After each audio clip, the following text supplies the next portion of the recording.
Thanks very much for coming to our session today in lovely Budapest.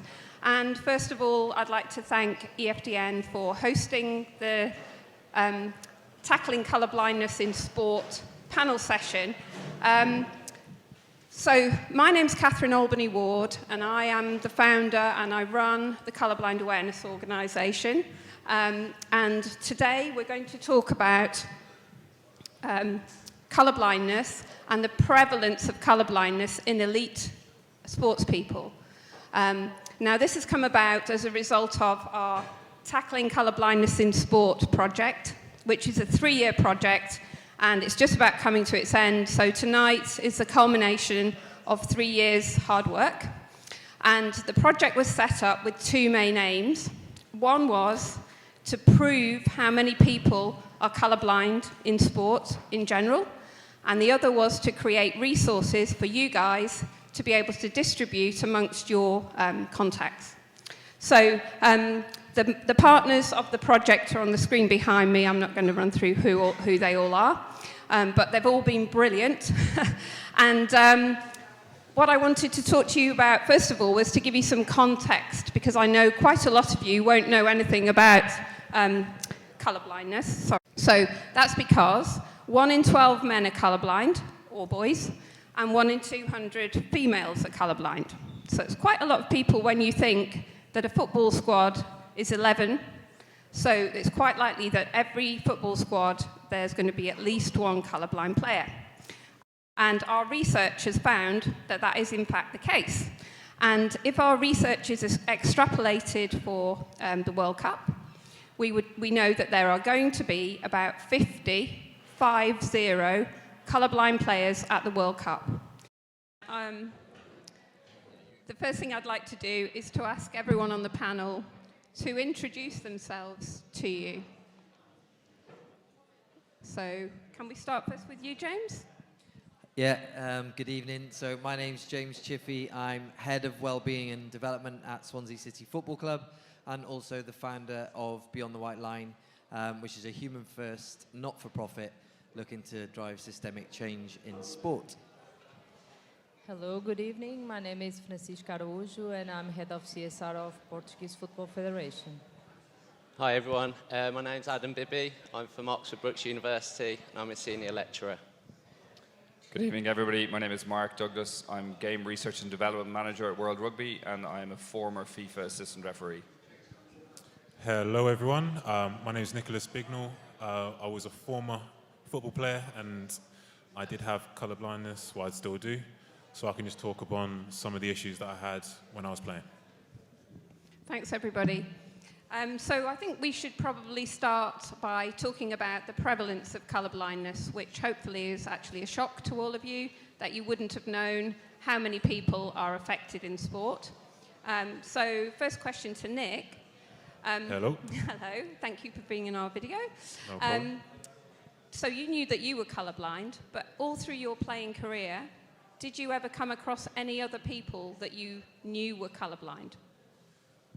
No, but then there was quite clearly people that were colourblind, so it just speaks to the fact that people don't talk about it unless someone like yourself is really pushing the issue, because it took about 13 years for me to speak up, and that was only when I was in the first team, so I had a bit of power to start making changes to sessions and saying that I can't see these colours, can you please change it? But that was at 20, and I started playing football at 7, so it took a long time to even speak up. Thanks. Could I just say to people at the back, please, it's quite noisy up here. Would you mind either going further to the back so we can't pick the noise up? Hubert.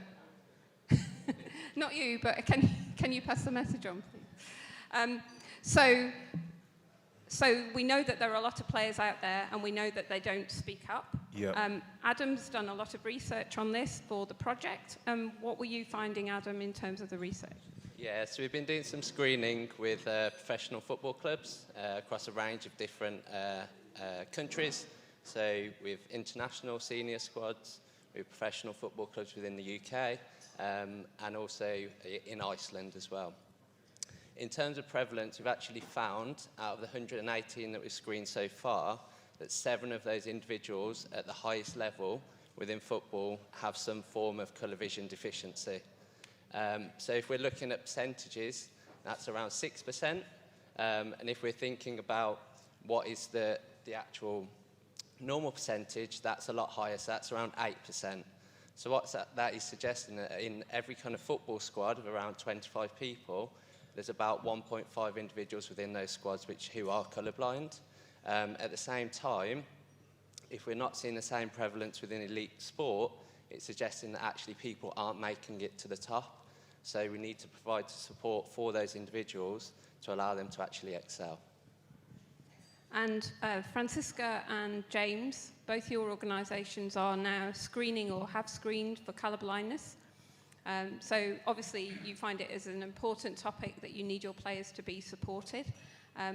James, would you like to tell us your thoughts on what you found out? Yeah, I think, it became clear the numbers statistically were, suggested that there may be 1 to 2 players within each squad. With our club, it turned out to be accurate, and there were players that not only were colourblind and struggling, to be honest, or had cited that they've struggled at times during their career, but we've become now aware of players that are no longer, with our organisation or with others who never raised it. They didn't bring it to anyone's attention. They feared the consequences of doing that, and it had a bigger impact. But I think for us, the screening should be standard, and it is now for us. But it's allowed us to adapt the environment, which I'll be careful not to go on to, but adapt the environment to improve the experience and opportunity for everyone involved. Thanks. And Francisca, obviously, you're in the process of screening your players at the moment. And how did that get, when you raised the topic, how was that received at the Portuguese FA? Was it a shock about the prevalence? No, we started this talking with the coaches, and they were aware of this topic. They know some players that are colorblind. Then we talk with the medical staff, because they are responsible for everything that happens to the players when they are on the national teams. And they want to work with us on this and to implement the screening in every national team. But we expect to have high numbers because the study said so. And speaking of high numbers, then Mark, in rugby the squads are even larger. So we're expecting 2 to 3 players in every male rugby squad. Do you think, so rugby is catching up on the journey of the awareness that we've created initially in football, and World Rugby really thrown themselves into supporting colourblind people, and mainly because of player welfare. So do you think that the statistics that we're finding in elite football will have an impact in getting rugby players and rugby unions keener to identify who the rugby players are who might be affected? Do you think it will have a knock-on? Yeah, so for France 2023 next year, the squad sizes are 23 per team. For 20 teams, that's 650 odd players. I think we're coming at a slightly different perspective than everybody else in the panel, in that we don't have direct contact with players. We manage the sport, we manage competitions. So I think our role in that is education, raise awareness, and to support anybody who wants to do more. And I think through the guideline that we've published last year, we're very much in a place in a place where we're going to do that. It's going to take time. I think even from our own competitions, there's terms of participation that have been signed years ago, so we can't just affect change as quickly as we'd like. But we're slowly getting to the point where we're going to make sure that our guidelines are followed within our own competitions, and hopefully that will trickle down to other competitions as the awareness grows. So in terms of the players that are affected and how they react to being colourblind, we know at Swansea that when we screened some of the players, some were willing to speak up and others still haven't, because it was an anonymous screening. Some still haven't even identified themselves to you so that you can support them. So how are you going about that in the club to make sure that all of the players are supported, even if you don't know who they are? Yeah, we made it clear, with yourselves, we made it clear to the players from the beginning that they didn't need to identify if they are colorblind. We don't need to know fundamentally, because it's our responsibility to educate the coaches, educate all stakeholders that come into contact with the players, and also change the environment. So we've adapted the environment, as basic as balls, bibs, cones, and anything like that. When session planning, coaches now will plan sessions with that in mind to ensure that any risk of clash or risk for anyone that might be colorblind to impact that session, they're doing it in a preparatory way, and they're preventing it being an issue. So quite frankly, as a result of the work that we've done with yourselves and we're continuing to do, all players will be screened, potentially now coming in as standard to help encourage, raise awareness around this and education around this. But fundamentally, it makes no difference, because if you come into Swansea City Football Club now, at any level, men's and boys, women or girls football, it doesn't matter. There will be equipment and sessions designed so that the environment is inclusive.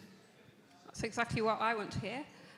But Nick, that must be music to your ears, even though you're not still playing football, to know that clubs are now starting to understand what you went through and put mitigation in place. Yeah, just changing a few things can make a big difference.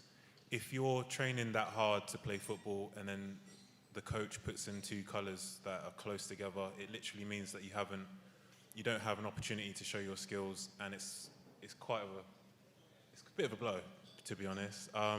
All that you had to do is maybe change some bibs and have a bit of recognition that there might be an issue, but then that's a problem in itself, because it took so long for me to speak and it takes a long time for other people to speak.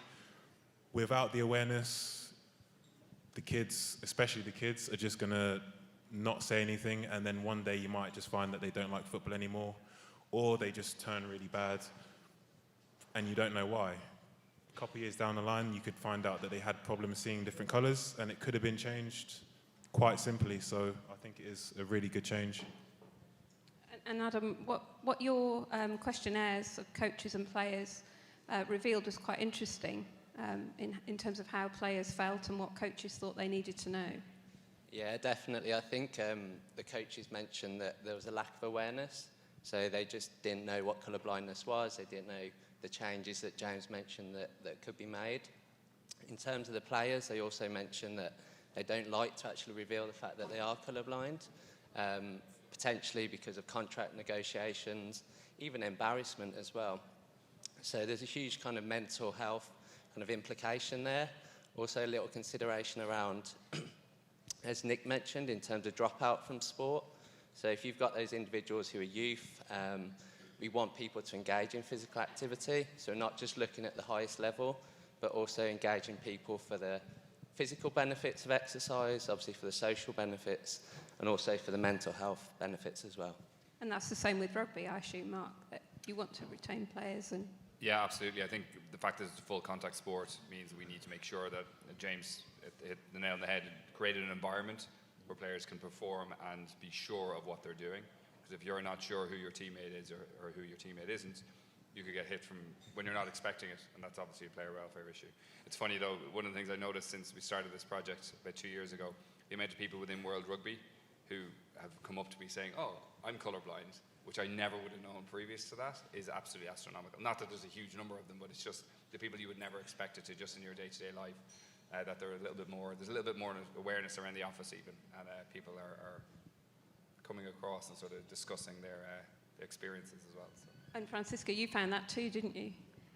Yeah, regarding the involvement of the stakeholders, as James mentioned, we started to involving football players, famous people, so that we get the attention of the press in our country, and then we start with the different units of the FA, the persons, my colleagues that work on event management that have different roles in the different contacts with the stakeholders, and internally with the sports unit, the medical office, so because we will expect to make the difference in the end. So, James, you want to say something a minute ago? Well, it kind of covered all of that, but it was the mental health element as well. I think we underestimate the impact this has on players' mental health, and potentially then that impact and over time on your organisations. You know, if we're looking at an elite sport environment, you could argue that potentially one of your greatest assets, if that's how you view it, you know, isn't able to perform at the highest level, is also having these challenges away from the game with their mental well-being, stuff like that. So it all wraps up into one. We underestimate all of these things. Like, to some people, it may not seem a significant piece of the puzzle, you know, sort of 1.5 players per squad. But these are human beings that are in, you know, who this is their job, this is their chosen career pathway. I think it's a huge thing to overlook.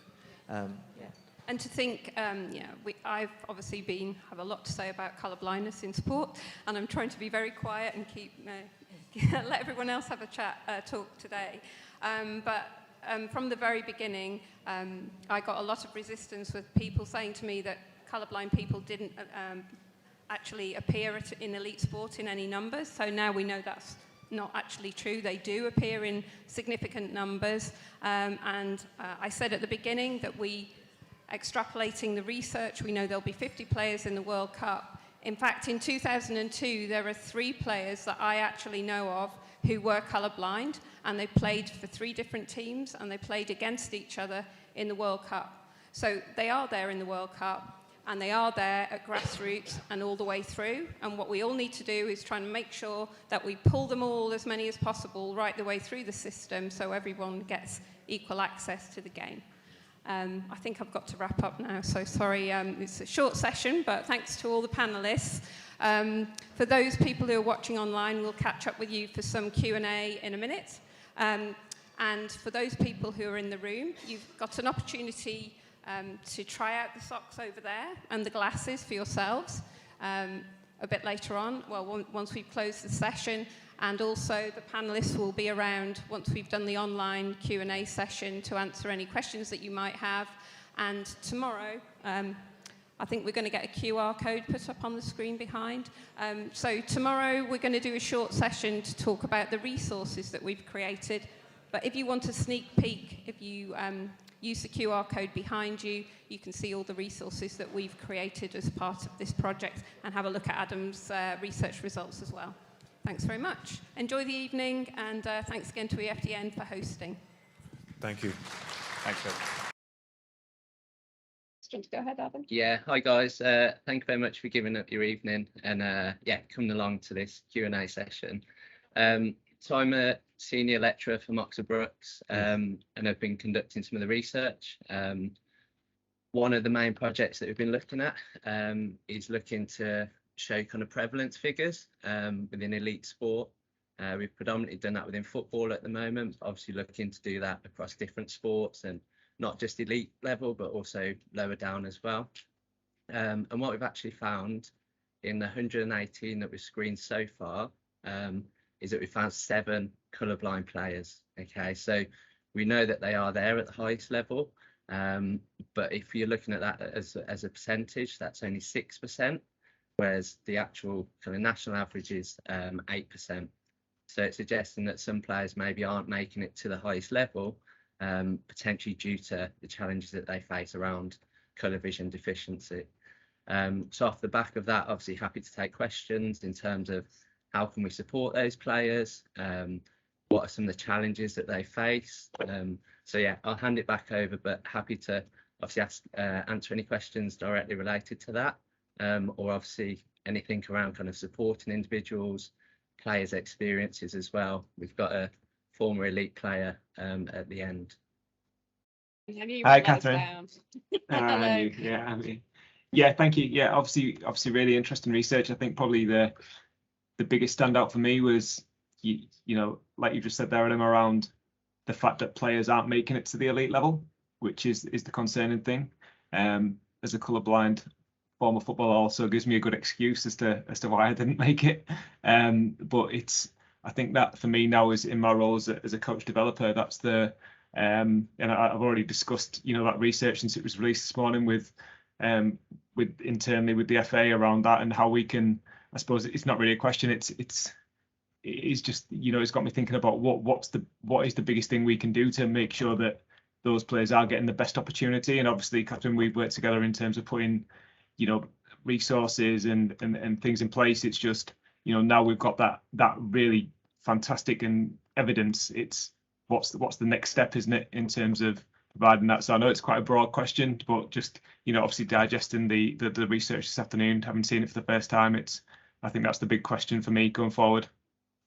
Yeah, we were just talking after the panel session, and one of the things we'd like to discuss maybe as the next step is where the resistance is coming from for change at elite level. I mean, James, you raised that particularly. Yeah,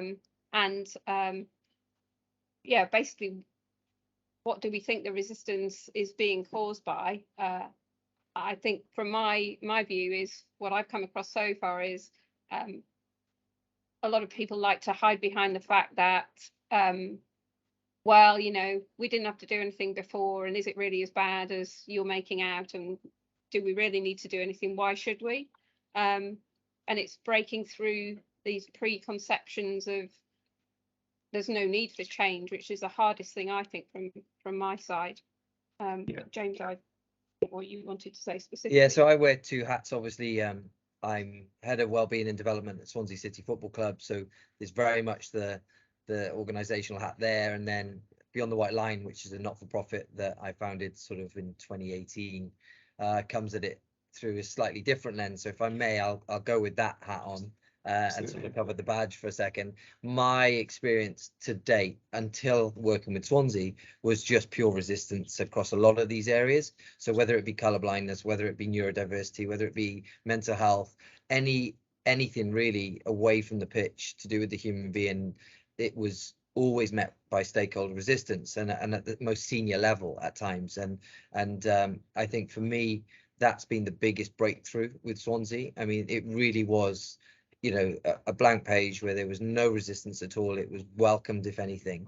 And that's enabled us to change the environment, to change the culture, to change the attitude towards these things. And obviously with the data and with the study, and it's, then it's been backed up. Going back into my Swansea hat, it's been backed up then when we've done the screening and established that there are players within our first team squad and our academy all the way through. It was really for me a simple shift. It was, and I said it in the panel this evening, and I think Nick definitely as a former player and yourself could have benefited from this, but it really doesn't matter whether you are colourblind, whether you're not. I mean, yes, we need to raise awareness and educate, but it should fundamentally be create the environment, educate coaches, so that it doesn't matter. So if you come into that system, system is already built to accommodate you in the best possible way, and therefore absolutely. You can thrive, you can go through it and have the same experience, you can reach your optimum levels, and then if you go on to do something else and leave football, it doesn't matter, your experience within it was a positive one. So that, for me, that should be standard. And that resistance, just to finish on that, sorry, the resistance is what I really want to change, and use Swansea as this case study to drive that systemic change. I think that's what's got to happen for us to make any ground. And I know that you said that it would have made all the difference for you, your experience coming through. Sorry, I'll turn this so you can see it. Yeah, following on, from a player's perspective, what you're looking at is an equation of what your value is and how much you can make an issue out of something which other people might not find an issue. So you're there to train, you're there to play to your best potential, and there's a barrier to your playing. You actually can't differentiate between the two teams or different colours. To tell a coach that at a younger age, the coach is looking at what's your value to me? Is there another player that we don't have to be concerned about with this issue? So no, you're not going to tell the coach, because it puts you at a negative straight away. Within a competitive environment, you don't want to isolate anything that's going to make you less than other people. So it's not just the ridicule that you might get, it's also you're going to put yourself at a disadvantage. To say that to a adult, to say that to a grown coach when you're 10, 11, 12, that you've got an issue and can you please change the training session, it's a very daunting thing for a child to do. I only spoke up when I was in the professional ranks, and I felt like I had the power to at least tell people that I had an issue. And being in the first team, it was really tangible that if you can't get the best out of me, then you're wasting a player basically. And the only difference that I would have said needed to be changed was some consideration. Literally, just don't pick bibs that clash. It's quite from a colorblind person's perspective, it's quite an easy change. But if you're not considering it, you just don't think about it, and that can be the difference between the levels. It can be the difference between the numbers that you're seeing, where kids who don't speak up are just going to leave. They're not going to play very well, so you're going to think that there's some sort of issues which you don't know about. And the adults that get into the elite level, they've probably got some sort of coping strategies so that they can hide. So it's not that it's not an issue for them. They're just hiding and they're doing it very well. So I think that's, from my perspective, what I found from a player side. Meantime, Champions on and off the pitch will help push the dial. awareness and removing obstacles. That's true. Points in the player experience. Can commercial partners help drive this from another perspective? no, we were just Not the talking about revenue, this. yeah. Not visible, yeah. Yeah, you're alienating part of the audience, so does that mean you're forcing people to switch off and they might not otherwise, so you're not maximizing the viewership. Yeah, and it's not just that. There's a backlash against the sponsors of organised. I'm not going to name them, but the sponsors of certain competitions are now starting to get backlash from fans. Not moving on from the players, but just talking about fans for a while. Sponsors are not going to like getting backlash on social media if they're taking the hit. So maybe they could help us push the dial as well. I know that fans are getting more and more keen to directly approach the sponsors if they don't like what happens on the pitch, because they can't tell the kits apart or whatever. We'll come back. I think we mentioned there in terms of people switching off, especially watching games on the TV and things like that. The other way that you could look at it is, there are traditions. So, for example, one of the kit clashes is red and green. So Wales versus Ireland. There's guidelines from World Rugby in terms of avoiding those kit clashes. But are the sponsors reluctant to change certain kit clashes because that's who they want to see their fans wearing those certain kits? Do they want to sell more kits to those individuals? Yes, there's third kits within football as well, which even if those two colours of the home and away kit aren't necessarily good enough in terms of that kit clash, is there a third kit that individuals can bring in? So we know that there are some guidelines, especially for the English Football League as well. The guidelines is a great start.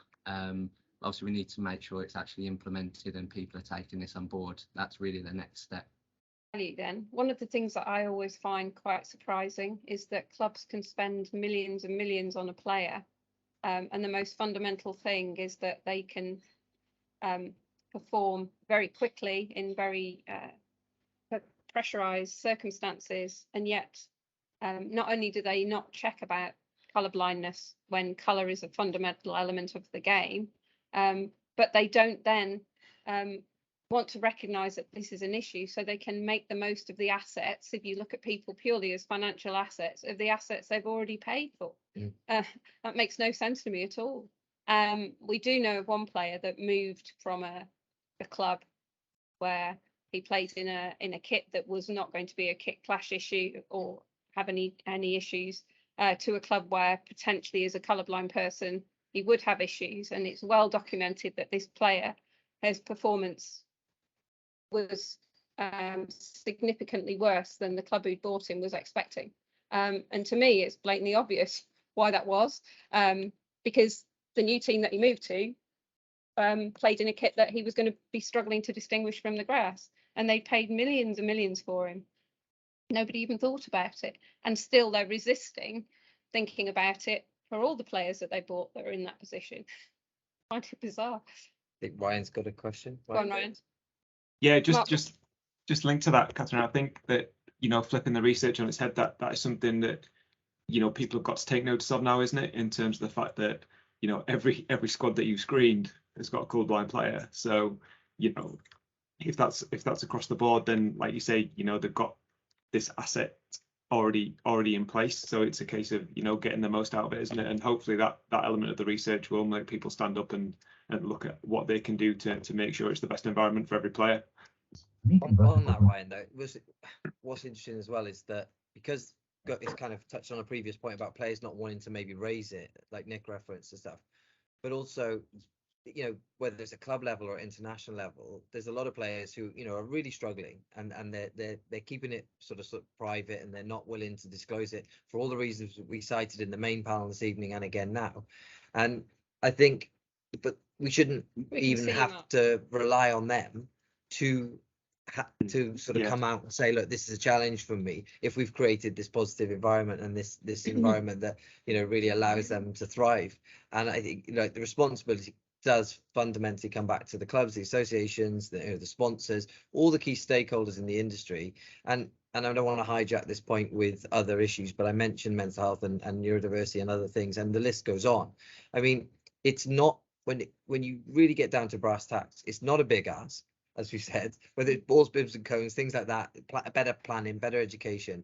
With the amount of money in the game, this is so insignificant on that landscape that there's really no barrier for this change. So that's just bizarre. You know. Best thing you said. Thanks. Can you hear me now? Yeah, Mark. Yeah, we can. Yeah. Yeah, actually, quite good. Yeah. Anyway, yeah.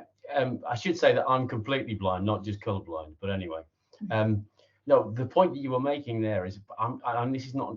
It might turn into a question, but you know, I'm not sure what the costs are in terms of like bibs, cones, and balls. I'm sure there's more to it. But if you look at how much money clubs spend on their academies and how much they invest in that, and if you point out to them that like the difference between that 6% and the 8% means that they are literally wasting their own money. Yeah. And also, like, we're a club, respectfully, you know, we're a club that do have a track record of producing academy players and that go on to be traded on and sold. Absolutely. But also, one player. If you were a player who was colourblind, who was 14, who wasn't getting anywhere, and they get to hear about Swansea, that without them having to identify that's the reason they're going to the Swansea academy or they're interested, all of a sudden they turn up at Swansea and they're a better player, as if by magic. And if they thrive, it pays for itself almost indefinitely. Yeah. One player, like, I mean, you can't even do the numbers. I'm not even going to try. But one player trading out of the academy and being sold even modestly for a modest fee, it pays for itself essentially indefinitely. Yeah. I just wonder whether, you know, the sort of turning it around and getting the attention of whatever degree of coaching management, that actually you turn it into a financial issue. I know the world shouldn't be that way, but that's how you might get the attention of somebody who. It is in sport. We've talked about this. Yeah, it is. Thank you. So, hi, Catherine and everybody. Just picking up on what you said about screening. While we were discussing that Ireland-Wales rugby match earlier in the year, I randomly asked a couple of the Ireland players if they'd ever been screened. So this is members of the Ireland senior squad, you know, guys who are in their 20s. But now I'm wondering, is the position we'd like to reach really that if you are or are not colourblind is neither here nor there, because there shouldn't be any issues in terms of, as you say, bibs, cones, balls, kits. So you wouldn't need to bother to find out if anybody was colourblind. I don't know. Yeah, but I think at the moment we do need to keep screening just to keep proving that this is the very, very first evidence that we've got. We need to keep proving that those players are there. So we've done it in football. We haven't done it in rugby yet. We know it's going to be the same pretty much, but we haven't done it in rugby yet. So in order to get rugby to buy in, maybe we do need to screen more players in rugby and more in football, so that we keep reinforcing the point, and eventually people who might be resisting at the moment will change.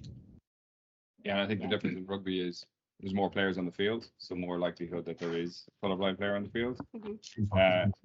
I suppose conversely to that, I suppose the way rugby is played and the structure of it means players aren't scattered around the field quite so much, so there's maybe a little bit more opportunity for people to hide it.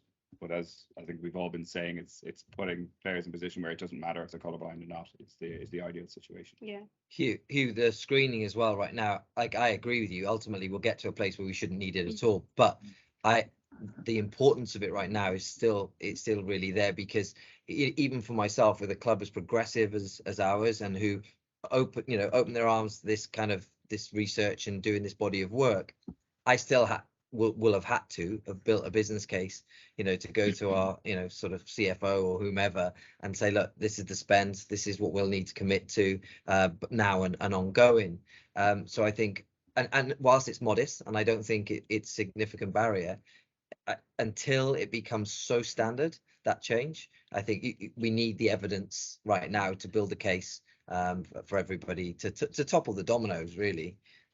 So I think, the screen is quite important for a little bit longer. Would you agree? Yeah, definitely. Yeah. Yeah, and obviously very respectfully to Swansea and that forward-thinking approach. It's important to get the bigger organisations involved as well. Yeah. So we've got Francisca here from the Portuguese FA. So maybe she just want to outline. Can I just come in on something that Daniel said in the chat, which might be a question for Francisco as well? He said, is there any chance that UEFA can add this to club licensing regulations? Would that come under you in any way? Yes, from the Portuguese FA, we are now starting. We want to screen all the national teams. I don't know if we will have the chance in the end to screen the national A team, but the other ones for sure. Regarding UEFA, we don't know. They are adding a lot of inclusion topics to the licensing, so probably they could add something like this as well. Yeah, I think so. There's no reason why they couldn't. Yeah. It's just that, do they want to? I don't know the answer. We'll have to ask. We will ask. Yeah. And just a follow-up question. It's Nick on the end, isn't it? I'm sorry, I don't know Nick's surname. Yeah, Bignall, Nicholas Bignall. Hi. How you doing? Great. I mean, I'm a colourblind person, but not an elite sportsman, sadly. That's my fault. But I was colourblind at my amateur level, so I understand what you were saying. Is there, in players' minds, do you think there'd be a barrier to getting screened? So those players I asked, they hadn't even thought of it, I must admit, but from the player's point of view, would there be a reluctance to be screened? Do you think, or should there be no reluctance there? In my head, in elite sports, probably only because it could lead you at a deficit, or it could put you under someone else. If there's a lot of education, and the players and the coaches and the staff are going to say that it's not something that's going to affect you negatively. We just want to see what the numbers are, and we can also make the changes to help you train so that it's more of a level playing field. Because in competitive sports, you are going to get deselection, but you want it to happen where you've given your best and you don't have anything to say that I was struggling here and I didn't get any help. So I think as long as you educate the players as well and say that you're not going to get affected negatively, screening would be a good thing, because you'd find people that are keeping quiet, or maybe they didn't know or realize. But it's just around, you want to be careful in elite sports, because any little smell of not being on the same level as everyone else is something that people run away from straight away. So you'd have to be careful. Adam just reminded me as well, just to share with you, when we did our screening, so it was all anonymous. The players were given the opportunity pre-screening to disclose once the results were in, if they wished that to be declared to the club, they could, and if they didn't, it remained anonymous. And also, when the players went into the screening itself, they weren't going in by name, so even the people screening them weren't aware of their identity, and again, it was their decision whether they wished to disclose that. I absolutely agree with Nick. There was anxiety amongst some of the players around this, and it was no surprise to me, because from the Beyond the White Line stuff, I've heard many times players cite the fact they don't want clubs to know if they're struggling, whether it's with health or fitness or medical condition or mental health or anything really. So I think the anonymous nature of the screening was a really significant piece. Interestingly though, some of the players were open and receptive to it being disclosed. So they said right off the bat, yep, no problem. Others more reluctant. So Yes. we actually knew of one player because he was happy for the disclosure. And then there is another player that we know is colorblind, but we still to this day don't know their identity. Is it not also, I suppose, a benefit to the player outside of whatever sport they're playing, knowing that they're colorblind? So it's a social topic as well as specific to the sports. And what a relief, by the way, Yeah. the relief in the players, the two that I do know of that were happy, obviously not discounting the ones that weren't, the relief, because now we can communicate about it and we can talk about it in different contexts, and actually they can be an advocate and an ally for others, and there's loads of benefits. I just wanted to ask that you got the medical teams on board. How hard was that to formulate? I'm not sure who's that's going to. Probably this way. Hi, yeah, Francis. Hello. I didn't understand the question. The medical teams, how hard was it for you to get your medical teams on board with the screening? Oh, it was not a big issue to we meet them and we explain we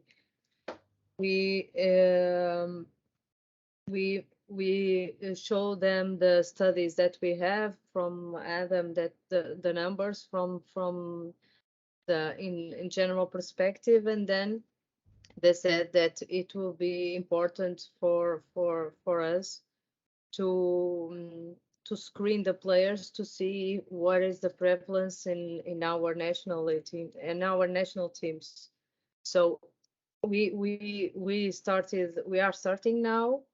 Probably in 1 month we will have some results, and then it will be easier for the medical staff to implement the big changes. And since we have a new player in the national team, he will have to be screened for colorblind. So each time, you mean? Each time, and then we think at the same time we could push the football clubs to do the same when they're in their clubs. So I think we will start, and now I think it will be a huge change in the future. I think so.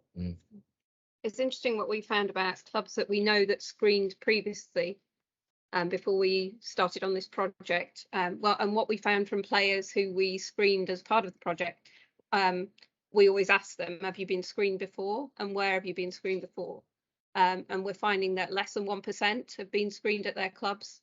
There's one club that we know used to have a colourblind manager in the Premier League, and they screen all the players. And we know of another club in the Premier League where they used to have a colourblind goalkeeper, and they only screen the goalkeepers, which still makes me laugh. And we know of one European club that screens the players, and that's it. Everyone else who had been screened before, and that was just over 12%, had been screened by the optometrist, and one of them had a colourblind brother, so that's why he was screened. So people are just not even thinking about it. So to get this buy-in will be fantastic, if national squads are doing it. Yes, Mark. Yeah, I mean, again, this might be something that's already obvious, but it strikes me it's almost part of a safeguarding issue for players in the academy, isn't it? Because the safeguarding officer has to look after the welfare of the players. Yeah. So Mark's going to answer, but yeah, that's where it sits for us at the moment. Actually, now, right, our head of safeguarding player care teams, they wrap around this massively. So they were part of the screening process in pre-season, but also from injury prevention and other sports. Yeah, I suppose just from our perspective, we approach this from a player welfare perspective, looking at it being a full contact sport, and if players aren't certain about who's around, and then there's obviously an increased risk to them, based on the jerseys being worn. But it's very much front and center from a player welfare perspective. and it's almost like the players need to be told that that's part of what the safeguarding are doing, to be promoting it internally almost. Yeah, agreed. Yeah. I think as well, when we talk about high performance elite sport, it is a very small population that we're talking about. But thinking about people at the lower levels as well, I know we've mentioned the academies a little bit in terms of financial loss, but the huge mental kind of health implications for those individuals that are dropped from academies at young ages. They don't have the cognitive coping strategies when they're 9, 10, 13, 14 that maybe people later on in life do. Some of the research that we've done with individuals with CBD, one person spoke about the embarrassment of revealing it, because people often say, well, what colour is this or what colour is that? At the same time, there was also a player that he said he changed teams. So it was a footballer, and he'd actually changed to a different local team. Now, if you've got a young individual who they're playing with their friends in their local team and they're struggling due to a variety of different factors, it's unlikely that they're going to want to or have that kind of cognitive ability to say, you know what, I'm going to move to a different team where there isn't a kick clash. That individual drops out of sport. The social benefits of being around their friends, the physical benefits of energy expenditure, thinking of obesity, diabetes, cardiovascular disease, but also the kind of cognitive elements as well. We know that sport can be an excellent vehicle for promoting confidence, engaging in that social interaction. Again, if people are dropping out of sport at a young age, that can have huge impact across their lifespan. That's a good point. Good. So sorry, Mark's wife again, if you don't mind, can I just ask, when did testing and screening in schools stop? Because that's where it should come from. Well, it depends by country. So in Okay. Germany, everyone's screened in school at least once, so we understand. And there are player statistics for Germany on colour vision deficiency prevalence in elite sport. In the UK, which is I know where you're based, it was completely removed from the school screening in 2009 based on faulty evidence. But that's something that we're fighting separately through Parliament and contact with MPs to try and get that back into school screening. So there's now a whole generation of children that have gone all the way through school and academies who are not being screened at school anymore. And most countries are similar to the UK. Germany's of a rare outlier in that regard.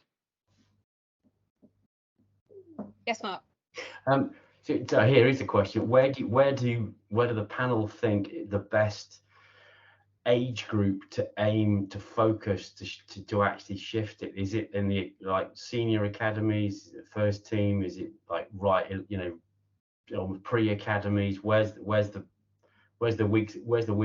weak spot to attack? Just me sitting here listening now, I'm thinking definitely academies based on what you said and what what James has said. I don't know. James has got a better input on that than I have. I don't know if I'm going to give that on to Nick, because I have a view, but I think it's better firsthand. I would say as young as possible, because literally you're playing when you're 7, 8, 9. If you get screened at 12, then you've had those years of struggle. So as soon as you can, just explaining that it's not something that's going to affect them negatively. It's just something that you want to see. You want to get a good scope of who's in the team. But there's as young as possible, because that's when it starts, really. Yeah. Thank you. Thank you. Simone put a question in there. I can't see it. Are you typing, Simone? Okay. Oh, I have to leave. Really sorry, I have to jump off. I've got to collect from sports practice, but I'm fully invested in this and would really like to continue working with you to help push this. I'll be on the phone shortly. No, seriously. Well, after the pickup. Yeah, not today. Yes. Speak very soon. Thank you. Thanks, mate. Thanks. 2 participants left to call. Jamie's typing something. Again, it was just a similar. I'm mindful you need to wrap up at 8, so it was just to say thank you very much. I'll catch up with Mark, but and Catherine. Look forward to supporting this further. Thanks, Jamie. It's probably a good time to wrap up, everybody, let you go and have your tea or whatever.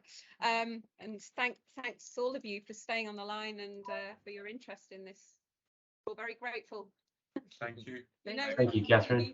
Thank you, everyone. Thanks all. Take care. I'll be in touch, Catherine. Bye. Bye. Participants left. No, I don't know everyone.